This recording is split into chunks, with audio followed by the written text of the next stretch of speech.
The Phantom Menace is now 22 years old, and a lot of things have been said about this movie. What things? Can I just get you straight? And a lot of bad things about how boring the movie is. Jar Jar's crap, fucking pathetic, ruined the whole entire Star Wars trilogy. I don't see how he ruined the whole entire prequel trilogy, but okay. The politics don't belong in Star Wars. The politics is boring for Star Wars. A lot of people felt that the movie was actually boring because it relied more on politics. But I think that was actually the best part about the movie was how, because in the original trilogy it was more about action, and less about democracy, diplomat. Because democracy in what am I saying in because the politics in the prequels fail. That's what happens, and the last movie it's all giant blah blah what. It all fails and it all becomes trashed. You know. And that's how the Empire is formed, you know what I mean? Because it's just one person ruling the whole entire galaxy, not a big giant, like everyone has their own voices and their own votes, if you know what I mean. That's what democracy is. So, yeah, but as a massive fan of Star Wars, I'm a big fan. I love Star Wars and the prequels, since I grew up watching the prequels. I grew up watching them. I would have come to conclusion, and I would like to tell you about why I think the Phantom Menace isn't that bad. Feel free to click off now if you want to. Do whatever you want. Stick around. I'd like for you to stick around. But let's get into it. So this movie starts off like every other Star Wars movie, excluding Rogue One, with the opening crawl, the big giant text. The one that always intrigues everyone they're watching. That's the best thing about Star Wars is they have this opening text. They have this opening crawl, which is interesting because no other movie's done this. The MCU has done this thing where it just has like a Marvel title and has like all the scenes for movies and like, hey, there's that scene. Oh, it's that scene. Oh, it's that scene. Wow, that's so cool. Where Star Wars has just like a nice, interesting text going up, and everyone reads it. Everyone just sits there and reads it, even if you narrate it out loud. Trust me, you're not alone on that one. Oh, pardon me, sorry about that one. I apologize for that. Now, the opening crawl of this movie gives us a couple questions. That's what it's supposed to do. The opening crawl gives us questions like, what's going to happen? Like, what is the Trade Federation trying to accomplish here? Are the Trade Federation actually the Empire at its first early stage, and then they just said, just cause of the Empire? And who are these two Jedi Knights? Because they mentioned two Jedi Knights were on the way to discuss with, the guys. Now, the title, the opening crawl, explains to us that the Trade Federation has stopped all deliveries / shippings to a small planet called Naboo. We don't know anything about Naboo. About Naboo. We don't know anything about it. It's a new mystery planet. I'm confused. I wonder what this is going to be. Maybe it's older one. I mean, it's not old. You know what I mean? It could look like old one. It would be interesting to see that.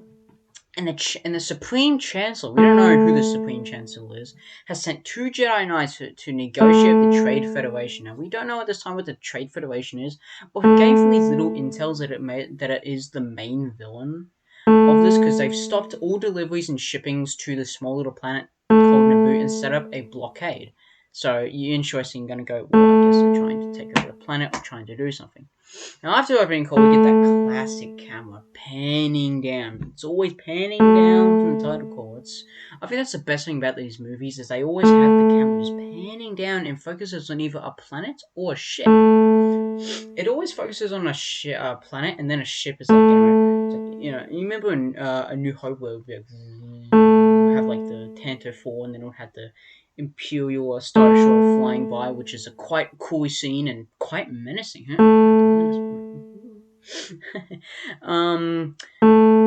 This one focuses on a ship. This is the Republic cruiser, and we see two people wearing robes. So we're like, alright, they're Jedi Knights. No one else wears robes, trust me. No one, apart from me. I would like to get Jedi robes.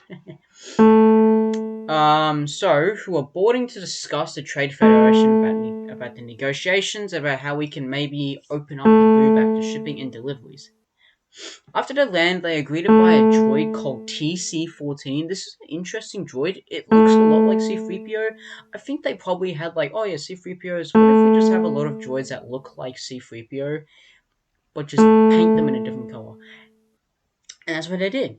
It's like, follow me, and they go to this boardroom to this meeting room. They all sit down, and then it's revealed what we get to see who these Jedi Knights are. One of them is called Qui-Gon Jinn, a character who we have no idea about. We don't know who Qui-Gon Jinn is. We don't know if he's could be a Sith, could be anyone. We don't know if this guy. We know this guy is a master because it is explained to us that he's the master of Kenobi. And that's the thing. We don't know a lot about Qui-Gon Jinn. We obviously know that he obviously doesn't survive until A New Hope because he's not seen in A New Hope. Questionable, and he's not there. He's not there on whatchamacallit, Dagobah. Sorry about that one. Dagobah. So possibly he could die. We don't know. And the other one is Kenobi. Kenobi. I don't want to do that. It really hurts my voice. It hurts your vocal cords when you do that. Trust me.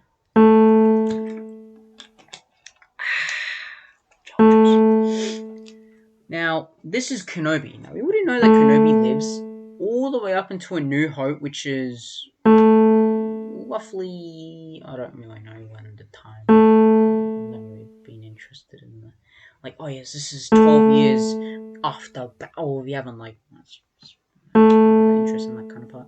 I do want to study and learn more about that stuff, though. Now, we know that Kenobi lives until A New Hope, where he's killed off by his fellow apprentice, Darth Vader, who killed Anakin Skywalker, Luke Skywalker's father, and Princess Leia's father as well. So maybe we get to see Luke. No chance, though, because he's not in this movie. Because it's the Phantom Menace is about 30 to 20. I think it's like 30 years before battle. Yeah, I'm not sure about that one. Please fact check me on that one. And we don't know a lot about Qui-Gon. That's the thing. We don't know. That's right. So, and then after that, we get to see these two guys. We don't know anything about them, but we know that they're the Trade Federation leaders. We can just tell. Now they get this call from this kind of this weird guy in robes, and we go, "Stop, serious. Simple Palpatine 20. I didn't know he was alive at this part." And this is quite interesting. He tells them to just go on with the plan, invade Naboo. So now we know. Okay. They want to invade Naboo and take the palace. Okay, what's so important about the palace, though? That's a question. And kill the two Jedi Knights that are on the ship. So, now, we cut back to the scene, and we realize, oh no, there's poisonous gas being flooded into the room. Qui-Gon later stabs his lightsaber and goes, comes out and fights all these, B1, all these, are they B1s? The B1s. No, the B2 battle droids.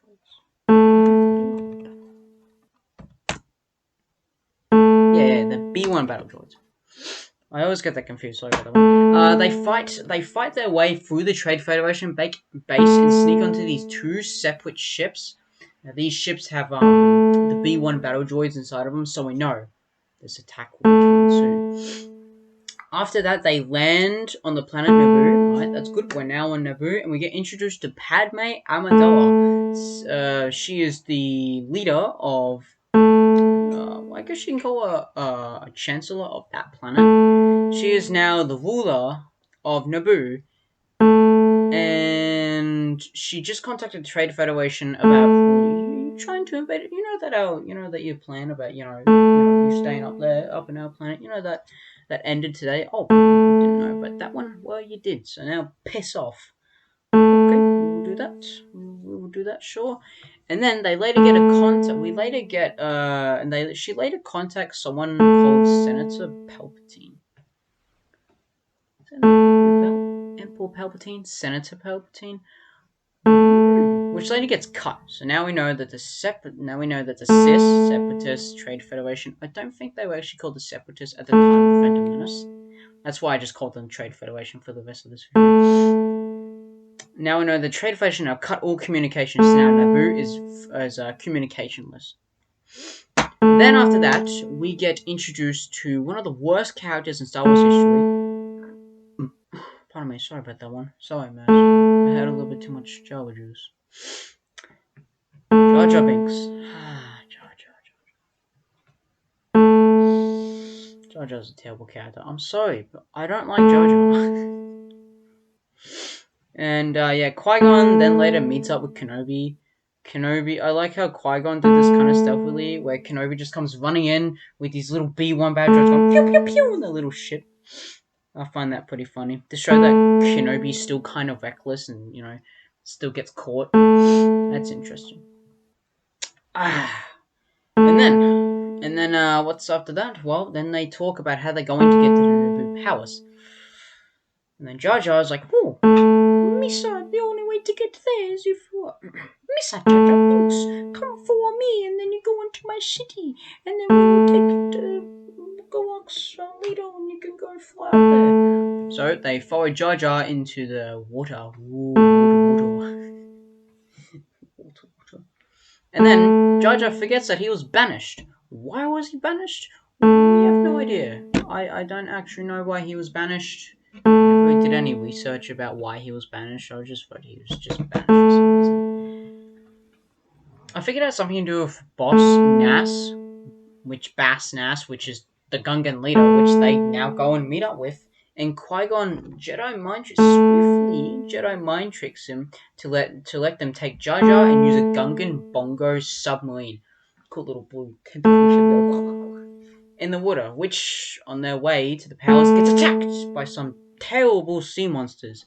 One attacks and then dies, and then Qui-Gon says there's always a bigger fish. And then after that, another one fights, and then poof, they're up at the Naboo Palace. After that encounter, they get to the new palace, as I just said, and rescue Padme. They jump down from these little bridges and they fight all these B-1 battle droids and rescue Padme. Then they go to the hangar, fight some more B-1 battle droids, and get onto the Naboo Royal Spaceship, which looks starship. It looks pretty fucking cool in my opinion. It looks really cool. I like how it's designed in this kind of metric, kind of chromium way. It's really cool, and I think it looks silvery, a little bit like Beskar. Even though it's not Beskar, why would they make ships out of Beskar? It's a smart idea. They need Beskar ships because it would be impossible to destroy. Yeah. They let it go into space, which then gets blown to smithereens. Well, the ship doesn't get blown, but it gets heavily damaged, and the shields get deactivated by the Trade Federation, who are shooting their cannons at them.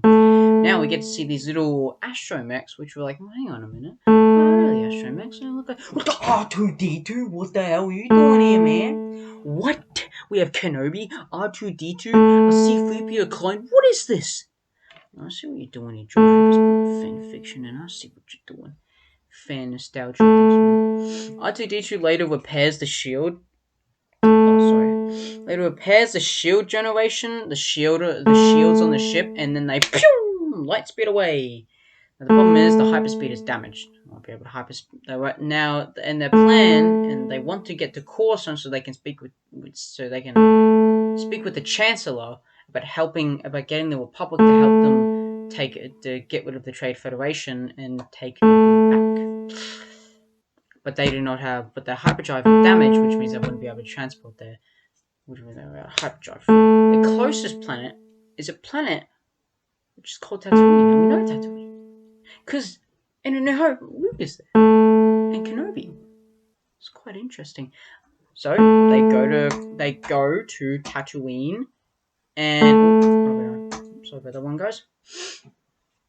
After they land on Tatooine, Qui-Gon instructs Kenobi to stay on the ship, as they just got a broadcast from one of the senators on Naboo, and he's like, it's a trap, Kenobi. Don't let anyone else respond to the senators as they reveal their location, and then the Trade Federation come and blow them up. Or no, they won't blow them up, but take, Padme and make her sign the thing. Sign something. I don't remember what it was actually. Oh god. Anyway, so Qui-Gon, Jar Jar, and one of Padme's handmaidens join the party to find ships for the part. We don't really know why. Apparently, Padme told one of her handmaidens to come with them to check out Tatooine. But the problem with Tatooine is you will never find a more wretched hive of scum than here. I don't know why you want to go investigate Tatooine, but you do what you want. They ask around and they finally found a place which sells parts to fix their ship, where we meet Watto, a blue alien, fucking ugly piece of shit. Oh god damn it. Oh, right. Anyway, they also meet someone called Anakin Skywalker. What? What are you doing? Are you kidding me? Anakin Skywalker is on Tatooine as a slave? It's quite interesting. So now we know that Anakin. Holy shit, it's Anakin. So these prequels movies follow Anakin? This is fucking cool as. And the problem is, Qui-Gon has a lot of Republic credits, but they don't work out. They don't work here in Tatooine, so they have to find another way to make money. And a dangerous sandstorm just came flying in. So Anakin invites them to come stay at his house just for the night. Just until the dangerous sandstorm comes over, which we get to meet. Anakin's mum, Shimmy. Shimmy. I've never been able to read. Not been able to read. I don't know how to weed. Why don't you think I'm guahi? I'm just kind of blind as fuck.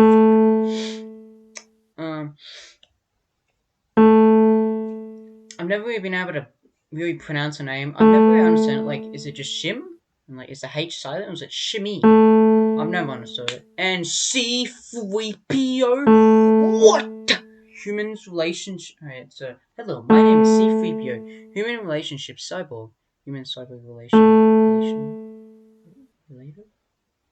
Relations? I think it is. And we get to learn that C-3PO's master's Anakin Skywalker. What the fuck? Such a great fucking plot twist, in my opinion. I really like the kind of little subtle hits that George Lucas puts in here. I love George Lucas, as you can't tell. Then an opportunity hits as the light bulb turns on. There's a pod race happening. Pod race stadium race. That happens, and Anakin has a pod race review, which he's been working on.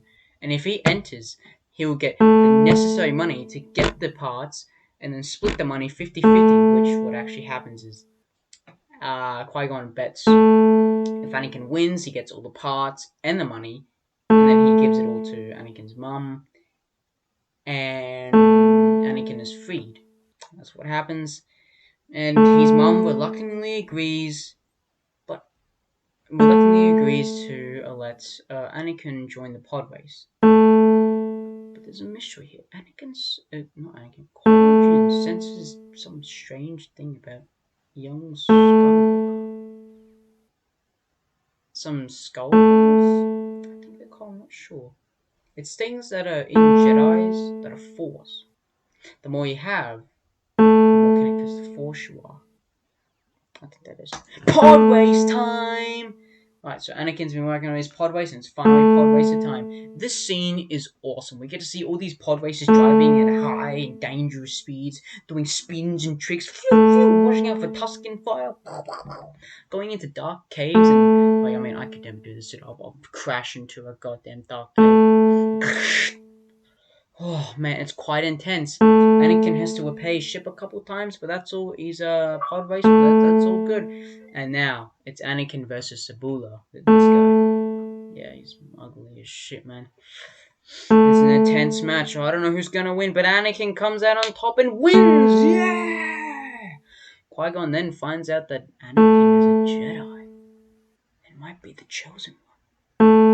So now Qui-Gon Jinn gets the parts back to the ship and takes Anakin with him in his adventures to Coruscant. When Qui-Gon Jinn and Anakin get the ship, they get jumped by a Sith Lord. What the hell? And we get to learn that this Sith Lord, his name is Darth Maul. His lightsaber looks a little bit weird. It's a little really long. We get to learn why later on. After that encounter, we finally get to Coruscant, and Padme speaks to Senator Palpatine.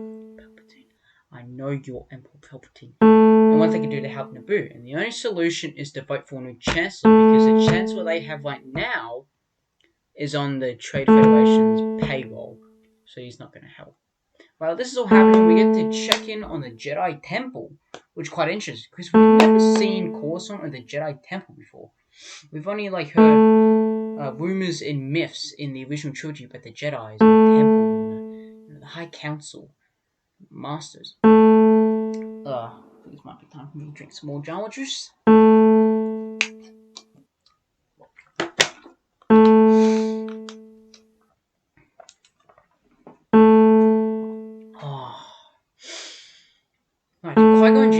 Ben pleads to take Anakin as his apprentice, and Kenobi would do the test to see if he's a Jedi Knight, since Kenobi's already proven himself to be a worthy master. But before they can do that, Mace Windu, played by Samuel Jackson, cuts in and said this is not time for right now, because now Padme is going back to Naboo to fight, because it's not going to work out. It's going to take them weeks to be able to get a new chancellor, to be able to actually help Naboo. By the time they get that, everyone who's lived there is going to be dead. So now his task, Mace Windu has said, follow Padme back to Naboo and protect her and save Naboo from the Trade Federation. When they get back to Naboo, they go to the Gungan city and they realize it's all empty. Jar Jar knows why. It's because when a battle happens, they're all in the planning stage in a place. So they follow Jar Jar to this this little hideout place, and we get to talk to Bass Nass about helping, and then about making the Gungans help fight the Trade Federation. Now, the Gungans aren't really that close with the royal power stuff, but they reluctantly agree. And plot twist: Padme isn't actually Padme. It's the handmaid that follows on Tatooine. That's actually Padme, not this one. It's quite a good, interesting plot twist, and it's quite interesting. Right, Bass Nass helps to agree to fight the Federation, gets ready to fight. Oh yeah. Now, Padme makes a plan to take back the Naboo Palace. Once they get to the hangar, a door opens up, and we see Darth Maul there. And he gets ready. I'm just gonna play the clip and just let you guys watch how cool it is.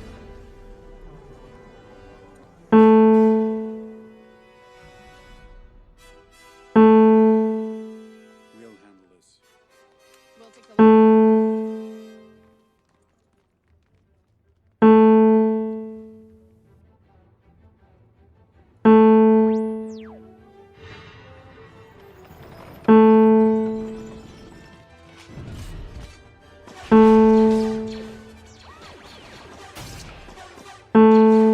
We gotta do something, R2.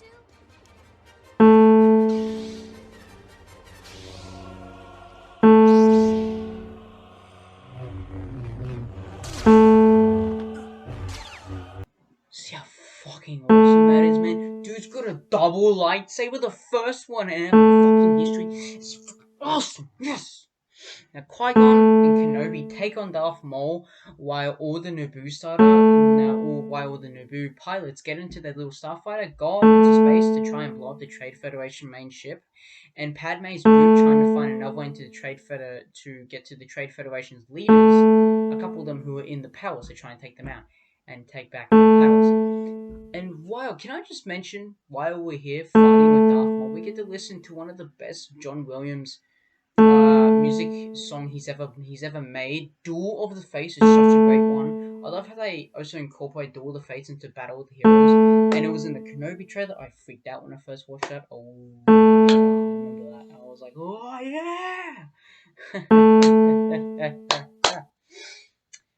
And then in the fight we get to see this new place where there's like these power generators. And my theory here is that's all the power. That's where all the power's being made into the palace to make all the power. And it's a cool scene nonetheless. And then we get to see these weird like little barrier rooms, and they all get stopped one by one.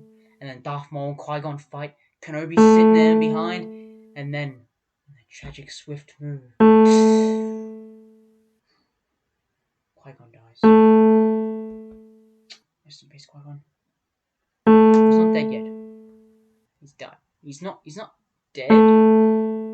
He's just very injured to the point where he's dying out. And then Kenobi does his famous nose scream, and then once the energy field stops, he runs up, tries to fight him, gets knocked down into the little pits, and then jumps up, does the high ground maneuver, cuts him in half, and then he falls down. And I like that look on his face. He blinks again, and then falls.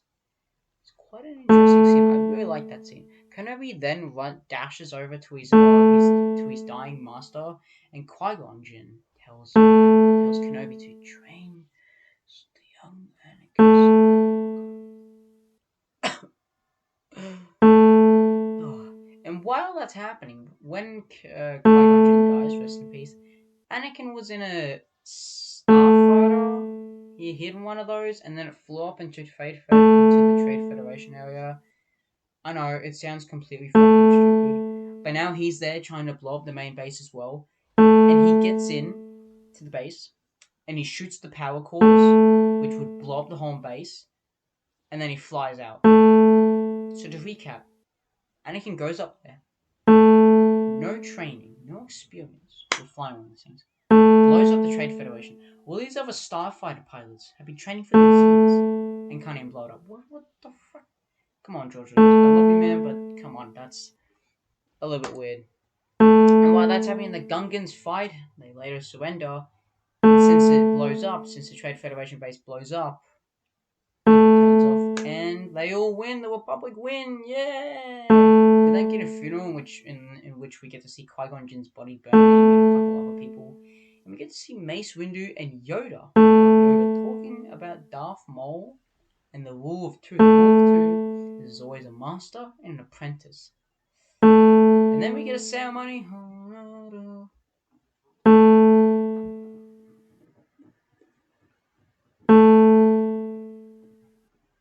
on. Epic music there, George. Fucking John Williams. It's a great character. I actually want to do a video about just how good John Williams' music is. I want to do a video just saying how much of a genius he is. Now to recap, the Trade Federation have made a blockade around Naboo and taken over the Naboo palace. And the Chancellor have enlisted 2 Jedi Knights to go take back the palace and get rid of the Trade Federation, essentially. And followed by Padme, a young Anakin Skywalker, and Jar Jar Binks. That is the whole story. And that was all I actually had planned for this review, but I thought, what if I go into details about what I liked and what I didn't like about this movie? So let's get into that. Now, this is a lot of things. Now, this is one of the best things about the prequels in general. The world building. I love how George Lucas...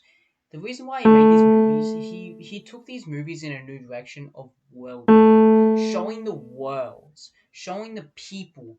That's what I love about it. The setting and the feeling. That's the best thing he did about this movie. And we get to see this new planet, Coruscant and Naboo. One looking like a very busy street, kind of like a New York City kind of vibe going on there.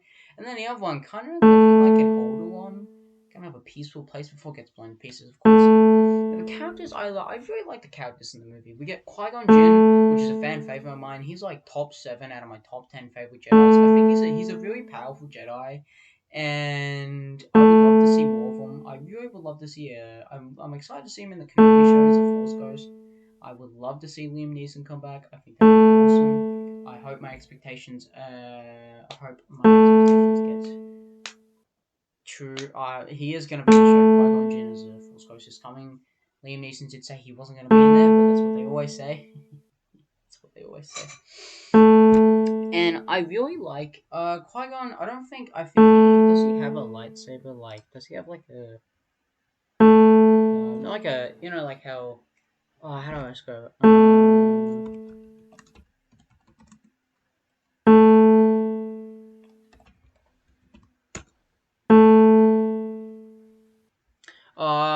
What is made? Does Qui-Gon Jinn have like a lightsaber form? What is Qui-Gon Jinn's form?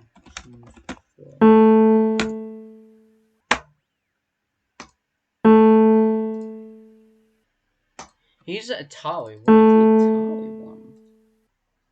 Ataru? The Atari, that's A-T-A-R-U. I think it is.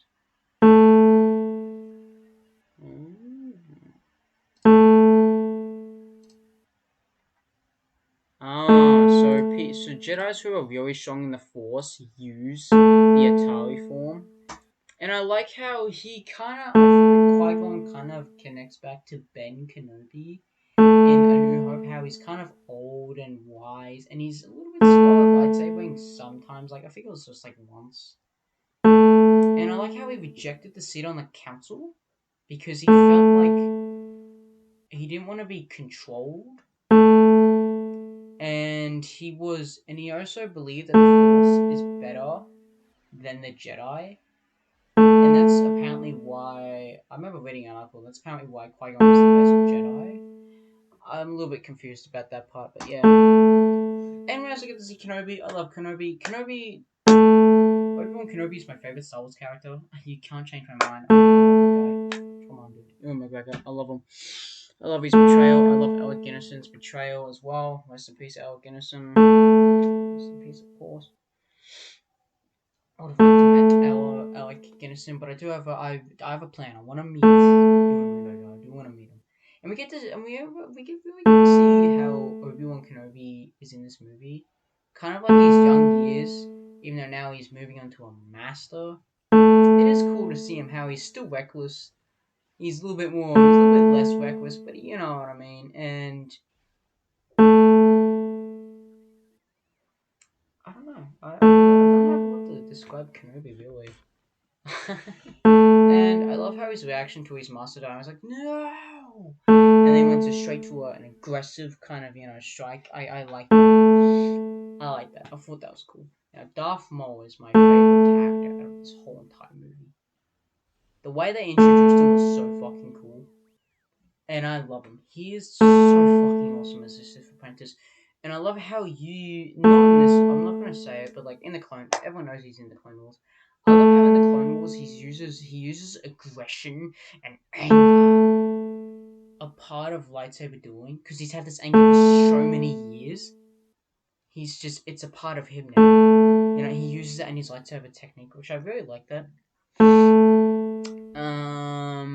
Yeah, and in this movie, he's just Darth Maul. He's not Darth Maul anymore. He's just Maul. And the way he entered in with his double bladed lightsaber that we've never fucking seen before was so fucking awesome. Just the way I was like, it was so fucking cool. That's what I love. But there were a couple more things I like about this movie, but I do want to wrap it up. So here are just a couple things I don't like the movie. Jar Jar Binks. Everything about Jar Jar Binks. Another thing I found was the CGI was a little bit done in this movie, a little bit too much. I like CGI, but I like practical stuff more than CGI. If you can do practical shots and practical makeup and all that, I would prefer that over CGI. CGI is an easy way out, but CGI is also like a really good element to movies. And I feel like this movie just did a little bit too much CGI in my opinion. Yeah, and Anakin was a little bit annoying in this movie. And being a slave, why was he so happy? Like, why did he say yippee? Like, what? It makes no sense. I'm so. Pardon me, sorry about that one. Sorry, Master. No more Java juice. Pardon me, sorry about that one. I guess that's it. Like, dude, why are you saying yippee? You're a slave! I mean, yes, I did tell Cole, Padme, and Angel, which is nothing wrong with that. I don't think there was anything wrong with that. It was and also about how he blew up the whole entire Trade Federation battleship with just luck. Like, come on, George Lucas, come on, man. Yeah, and that's a couple more things I don't really like about this movie, but I think I'll sit it there. Now, in retrospect, if The Phantom Menace isn't a bad movie, it's nowhere near a garbage to bad movie. I think it's a great movie.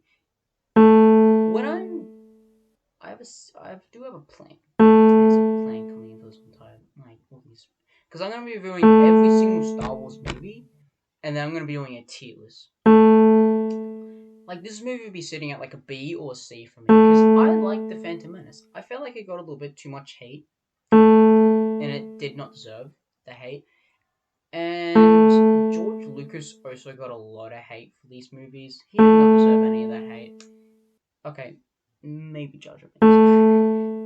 And it is sad to see that George Lucas isn't really active with Star Wars anymore, as he did sell off his sell Star Wars to Disney, but he was, he did put himself down as a consultant in The Mandalorian, and Dave Filoni contacted him about Grogu, about how he should take him, which I thought was quite interesting.